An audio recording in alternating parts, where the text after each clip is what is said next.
Okay friends, இப்போ வந்து பாத்தீங்கன்னா நான் ஒர்க் அவுட் பண்ண ஸ்டார்ட் பண்ணிட்டேன். நான் கிட்டத்தட்ட ஒர்க் அவுட் பண்றதை விட்டு பல வருடங்கள் ஆகுது. நான் ரொம்ப நாள் டச் விட்டுட்டேன். டச் விட்டு எவ்வளவு நாள் இருக்குன்னு பாத்தீங்கன்னா கிட்டத்தட்ட 8 வருஷம் ஆகுது. ஃபிட்னஸ்ங்கிறது ஒவ்வொருத்தர் வாழ்க்கையிலும் ரொம்ப முக்கியமான ஒரு விஷயம். ஒரு நாளைக்கு 40 நிமிஷமாவது நம்ம எக்ஸசைஸ் பண்ணாதான் நம்ம இப்ப இருக்க சூழ்நிலையில நம்ம வந்து ஒரு ஆரோக்கியமா இருக்க முடியும். அதே மாதிரி ஃபிட்னஸ்ங்கிறது இந்த மாதிரி வெயிட்லாம் தூக்கி பண்ணாதான் நம்ம ரெகுலரா மெயின்டைன் பண்ண முடியும் அப்படிங்கறதெல்லாம் கிடையாது. முடிஞ்சவங்க வாக்கிங் போலாம், ஜாக்கிங் போலாம், ரன்னிங் போலாம், ஸ்விம்மிங் பண்ணலாம், ஸ்கிப்பிங் பண்ணலாம், சைக்கிளிங் பண்ணலாம். இந்த மாதிரி எக்கச்சக்க வழிமுறைகள் இருக்கு. இதுல ஏதாவது ஒரு விஷயத்தை நம்ம ரெகுலரா ஃபாலோ பண்ணாலே நம்ம உடம்புல ஆட்டோமேட்டிக்கா ஃபிட்னஸ்ங்கிற ஒரு விஷயம் மெயின்டைன் ஆயிட்டு இருக்கும். அதே மாதிரி ஒவ்வொரு மனிதனும் ஃபிட்னஸ்ங்கிற ஒரு விஷயத்தை மெயின்டைன் பண்றதுக்கு இந்த எக்ஸசைஸ் மட்டும் இல்லாம இன்னொரு முக்கியமான விஷயம் இருக்கு. அது என்னன்னு பாத்தீங்கன்னா உணவு பழக்கவழக்கங்கள். அது ரொம்ப ரொம்ப முக்கியமான விஷயம். அதுல ரொம்ப கவனமா இருக்கணும். இப்ப இருக்க சூழ்நிலையில 95% பேர் சரியான தரமான உணவு பழக்கவழக்கங்களை தேடி போறதே கிடையாது. அதுக்கு ஆப்போசிட்டா வந்து பாத்தீங்கன்னா ருசியான சுவையான உணவை தான் தேடி போறாங்க. இதுல ஒரு முக்கியமான விஷயம் என்னன்னு பாத்தீங்கன்னா உடலுக்கு அதிக நன்மை தரக்கூடிய எந்த உணவுமே ருசியாவோ சுவையாவோ இருக்கிறது கிடையாது. இதை நம்ம புரிஞ்சுக்கிட்டாலே எல்லாமே சரியாயிடும். ஓகே ஃப்ரெண்ட்ஸ், நீங்க பாத்துட்டு இருக்க இந்த பொருள் எல்லாத்தையும் வச்சு ஒரு ஹைட்ராலிக் ஜிம்ல என்னென்ன ஒர்க் அவுட் பண்ண முடியுமோ அது எல்லா ஒர்க் அவுட்டும் இந்த பொருளை வச்சு நம்ம பண்ண முடியும். இது வந்து பாத்தீங்கன்னா ஒரு மேனுவல் ஜிம். இந்த பொருள் எல்லாம் நம்ம எங்கிருந்து எடுத்து வந்தோம் அப்படிங்கிற வீடியோ நம்ம சேனல்ல ஆல்ரெடி அப்லோட் பண்ணிருக்கோம். அதை வேணா பார்த்து தெரிஞ்சுக்கங்க. இது வந்து பாத்தீங்கன்னா பேரலல் பார்னு சொல்லுவாங்க,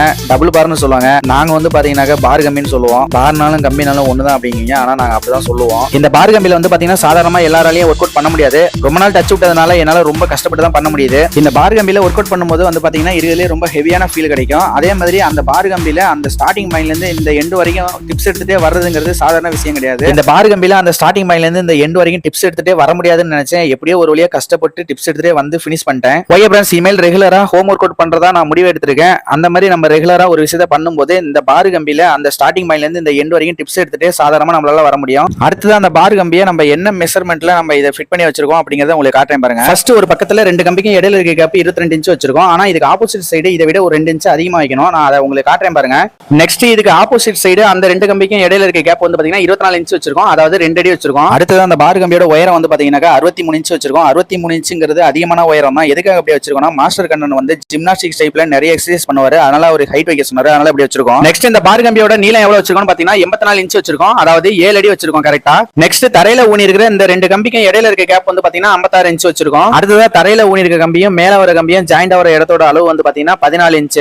இந்த பார் கம்பியை சாதாரணமா நினைக்காதீங்க. இந்த பார் கம்பியில எக்கச்சக்க எக்ஸசைஸ் பண்ணலாம். அது என்னென்ன எக்ஸசைஸ்னு நான் தனியா நம்ம சேனல்ல ஒரு வீடியோ அப்லோட் பண்றேன். இந்த பார் கம்பியில மேல நீளமா வர அந்த பைப்போட சைஸ் என்னன்னு பாத்தீங்கன்னா 1.5 இன்ச். இந்த 1.5 இன்ச் பைப் தான் நம்ம கையில நல்லா புடிச்சு கிரிப்பா எக்ஸசைஸ் பண்றதுக்கு கரெக்டா இருக்கும். அடுத்தது அந்த பார் கம்பியில தரையில ஊனி இருக்கிற இந்த பைப்போட சைஸ் வந்து பாத்தீங்கன்னா 2 இன்ச் போட்டுருக்கோம். 2 இன்ச் கரெக்டான அளவு தான். ஏன்னா கீழே நின்னுட்டும் நம்ம அந்த பைப்பை புடிச்சு நம்ம ஒர்க் அவுட் பண்றது நிறைய இருக்கு. அப்ப நமக்கு கிரிப்பா இருக்கணும். அதுக்காக இந்த அளவே போதுமானது. அடுத்தது அந்த தரையில ஊனி இருக்க இந்த 4 பைப்புமே வந்து பாத்தீங்கன்னா போல்ட் நட் போட்டு தான் நம்ம ஃபிட் பண்ணிருக்கோம். எதுக்காக அப்படி ஃபிட் பண்ணிருக்கோம்னா நம்ம ஃபியூச்சர்ல வேற எங்கேயாவது மாத்தணும்னா இதை ஈஸியா எடுத்து மாத்துறதுக்கு. அடுத்தது இதை எப்படி ஃபிட் பண்ணோம் அப்படிங்கிற செய்முறை வீடியோ நம்ம சேனல்ல ஆல்ரெடி அப்லோட் பண்ணிருக்கோம். அதை போய் பார்த்து தெரிஞ்சுங்க.